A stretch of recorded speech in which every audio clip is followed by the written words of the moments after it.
আমি এই ধরনের পুলিশ প্রশাসন বিডিও এসডিও যারা যারা রয়েছেন সতর্ক করে দিতে চাই।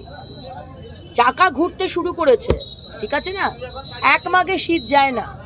যদি ভেবে থাকেন যে ইলেকশনের সময় উপর চালাকি করে মানুষকে ভয় দেখিয়ে ইলেকশন করিয়ে নেবেন কিছু ব্রাউনি পয়েন্টস পাওয়ার জন্য মুখ্যমন্ত্রীর কাছ থেকে, আপনারা কিন্তু ভুল ভাবছেন।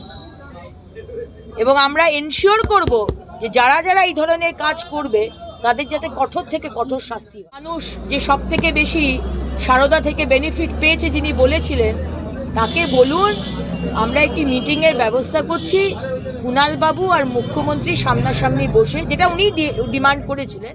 4 জুন রেজাল্ট বেরোবে, তখন কোথায় জুন, কোথায় জুলাই, কোথায় অগস্ট, শুধু অগ্নিমিত্রা পাল থাকবে। এগরা শহরে নির্বাচনী প্রচারে মেদিনীপুর লোকসভা কেন্দ্রের বিজেপি প্রার্থী অগ্নিমিত্রা পল বিজেপির কর্মী সমর্থকদের সঙ্গে প্রচার করেন তিনি। রবিবার রাত্রি 8টা নাগাদ এগরা পৌরসভার 4 নম্বর ওয়ার্ডের বিভিন্ন বাজারে সাধারণ মানুষের সাথে কথা বলেন তিনি। তারপর এগরা শহরের দীঘা মোড়ে কর্মীদের সঙ্গে চা চক্রে অংশগ্রহণ করেন।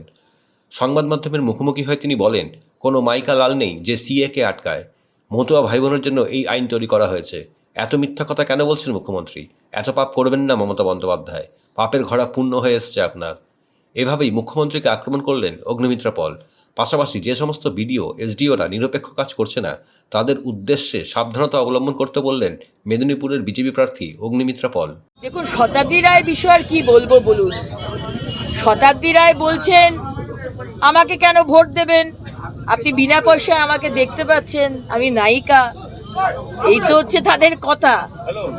আর আরেক প্রার্থী বলছেন যে সিঙ্গুর নন্দীগ্রামে, সেখানে সিঙ্গুরে কালো ধোঁয়া, চারিদিকে ইন্ডাস্ট্রি, ফ্যাক্টরি। এদের মানে স্টেটমেন্টের আপনি আমাকে বলছেন উত্তর দিতে? আপনারা পাবলিসিটি করেন, আপনারা বিধবা ভাতা দিচ্ছেন, বার্ধক্য ভাতা দিচ্ছেন, যান গ্রামীণে চলুন। আমি তো পুরো গ্রাউন্ড লেভেলে ঘুরছি। আসানসোলেও যা অবস্থা, এখানেও একই অবস্থা। গরিব মানুষ, ঠাকুর মশাই আজকে আমাকে বলছে যে একটা পয়সার বার্ধক্য ভাতা আমি পাইনি 30 বছর। দেখে দেখে যারা তৃণমূল করে তারাই শুধু বেনিফিট পায়, সাধারণ মানুষ বেনিফিট পায় না। আর তাই জন্যেই বাংলার মানুষ, সাধারণ মানুষ, তারা জবাব দেবে ইভিএম বাক্সে গিয়ে। কারণ মমতা বন্দ্যোপাধ্যায়ের ইলেকশন হলে একটা হুইল চেয়ার লাগে, আর আরেকটা হচ্ছে যে গাড়ি বোম গুলি পশ্চিমবঙ্গে ঢোকে, বাচ্চারা বোমের আঘাতে মারা যায়, এবং এই আমাদের কার্যকর্তার বাড়ি ঘরদোর ভাঙচুর করা, পুলিশকে দিয়ে কেস দেওয়া, প্রশাসনকে দিয়ে ভয় দেখানো, এটাই তো তাদের। আর যদি মুখ্যমন্ত্রী 13 বছর কাজ করতেন তাহলে কি এগুলো করার দরকার পড়তো? এই সরকার তো কোনো কাজই করেনি। দুটো দলের রাজনীতি করে তো আর রাজ্যকে এগিয়ে নিয়ে যাওয়া যায় না। সরকার না যাওয়া অবধি অনেক কাজ করা যাবে না, কিন্তু সরকার থাকাকালীনও আজকে আপনাদের এখানে পান এক্সপোর্ট হচ্ছে কোটি কোটি টাকার।